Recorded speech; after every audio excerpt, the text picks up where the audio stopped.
आखिर क्यों भगवान जगन्नाथ जी ने हनुमान जी को बंधक बना लिया, वो भी सोने की जंजीर में? क्या एक छोटी सी भूल के चलते भगवान जगन्नाथ ने इतना बड़ा फैसला कैसे ले लिया? क्या आज भी हनुमान जी पुरी की रक्षा करते हैं? और क्यों वहां की ध्वजा उल्टी दिशा में जो लहराती रहती है? ये एक भक्ति है या कर्तव्य है? हनुमान जी की सबसे बड़ी परीक्षा है, पुरी का चमत्कार है, समुद्र क्यों नहीं घुसता शहर में, हनुमान जी की एक गलती, भगवान का बड़ा फैसला, जगन्नाथपुरी का अनसुना रहस्य जो 99% लोग नहीं जानते हैं। क्या सच में हनुमान जी आज भी पुरी की रक्षा करते हैं? इस प्रकार के अनेकों सवाल भक्तों के मन में रहते हैं, जिसका जवाब आज हम इस वीडियो के माध्यम से आपको देंगे। आप सभी को राधे राधे। उल्टी दिशा में क्यों लहराता है झंडा? कहते हैं जगन्नाथपुरी में सिर्फ मंदिर ही नहीं, खुद ईश्वर की सांसें बसती हैं। लेकिन बहुत कम लोग जानते हैं कि इस पवित्र धाम में एक ऐसा रहस्य छिपा है जिसने देवताओं की दुनिया तक को हिला दिया था। आज से हजारों वर्षों पहले जब भगवान जगन्नाथ अपने भाई बलभद्र और बहन सुभद्रा के साथ पुरी में विराजमान हुए, पूरा वातावरण एक दिव्य प्रकाश से भर गया था। मंदिर में के पास फैला विशाल समुद्र, स्वयं समुद्र देव हर सुबह विनम्रता से भगवान जगन्नाथ के चरण छूने आता था। लहरें जैसे स्वागत में नृत्य करती थी। पहले तो यह दिव्य दृश्य सभी के लिए सौभाग्य था, लेकिन समय के साथ समुद्र देव का प्रेम सीमा पार करने लगा। एक दिन समुद्र देव ने इतनी तेजी से उमड़े कि पूरी की पूरी नगरी जलमग्न कर दिया। घर, खेत, रास्ते सब पानी में डूब गए। लोग डर के मारे रोने लगे। देवताओं तक में हलचल मच गई। किसी को समझ में नहीं आया कि समुद्र जैसा शांत देवता इतना प्रचंड क्यों हो गया। पर यह तो बस शुरुआत थी। कुछ ही दिनों के बाद समुद्र ने फिर वही विनाश दोहरा दिया।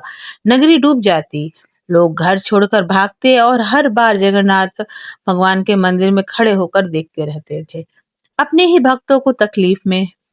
आखिरकार भगवान जगन्नाथ ने निर्णय लिया, अब इस विनाश को रोकने के लिए किसी ऐसे दिव्य प्रहरी की जरूरत है जिसकी शक्ति के आगे समुद्र भी सिर झुका दे।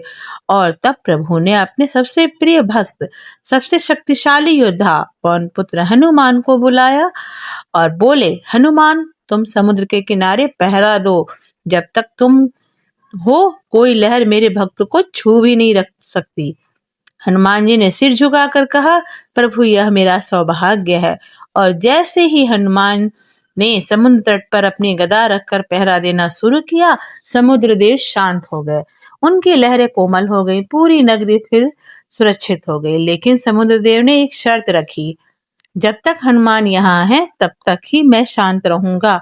और भगवान इस बात का महत्व बताना भूल गए।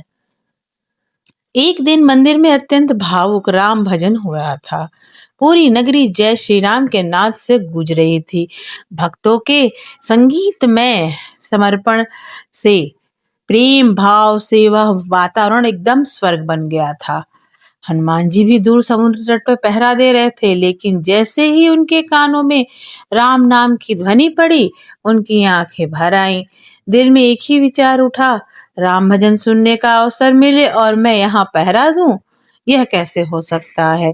राम भक्त का हृदय नियमों से ऊपर होता है और हनुमान जी सबसे बड़े भक्त, वे पहरा छोड़कर सीधा मंदिर पहुंच गए। भजन में ऐसा लीन हुए कि समय का भान ही नहीं रहा उन्हें। उधर समुद्र देव ने मौका देखा और फिर वही हुआ।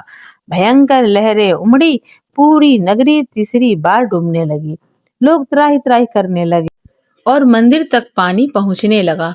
भगवान जगन्नाथ ने यह दृश्य देखा और पहली बार प्रभु ने समझा कि भक्ति और कर्तव्य, इन दोनों में संतुलन बनाना भगवान का भी धर्म है।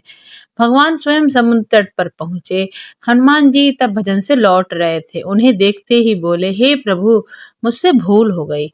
लेकिन भगवान ने उनका हाथ पकड़ा और कहा, हनुमान आज मैं स्वयं अपने प्रिय भक्तों को कर्तव्य की बेड़ियों में बांधता हूँ, क्योंकि अगर तुम चले जाओगे तो मेरे भक्तों का विनाश निश्चित है। और तभी भगवान ने हनुमान जी को सोने की जंजीरों में बांध दिया। यह जंजीरें आज भी जगन्नाथपुरी के मंदिरों में स्थित हैं, जिन्हें देखकर हर भक्त की आंखें नम हो जाती हैं। हालांकि समुद्रदेव शांत हो गए, लेकिन उनकी लहरों की भयावह गूंज मंदिर तक पहुंचती थी। इतनी तीव्र आवाज की भगवान जगन्नाथ रात भर सो नहीं पाते थे। तब हनुमान जी ने समुद्रदेव से कहा, प्रभु को नींद नहीं आती, कृपा कर इस गर्जना को आप कम कीजिए। तब समुद्रदेव बोले, हनुमान, इसमें मेरी गलती नहीं, यह तो तुम्हारे पिता पवन देव की गति है। उनसे कहो कि यहाँ वो न आया करें। तब हनुमान जी पवन देव से कहा, पिताजी कृपा करके पुरी में मत आइए, आपकी गति से मंदिर हिलने लगता है। और पवन देव मुस्कुराए और बोले, यह असंभव है पुत्र, मैं तो पांचों तत्वों में से एक हूँ, लेकिन मैं भगवान के लिए यह नियम बदल सकता हूँ। फिर उन्होंने कहा, आज से पुरी में ये उल्टी दिशा में मैं प्रवेश करूंगा, ताकि मंदिर में कोई कंपन या शोर न हो। तब से लेकर आज तक पुरी का ध्वजा हर दिन उल्टी दिशा में ही लहराता है। यह किसी सामान्य हवा का प्रभाव नहीं है, यह स्वयं पवन देव का प्रण है। और समुद्र जो बिल्कुल पास है, फिर भी कभी पुरी में नहीं घुसता। जगन्नाथ धाम आज भी सुरक्षित है। जहाँ भगवान ने हनुमान को कर्तव्य की बेड़ियों में बांध रखा है, वहीं आज बेड़ी हनुमान मंदिर स्थित है।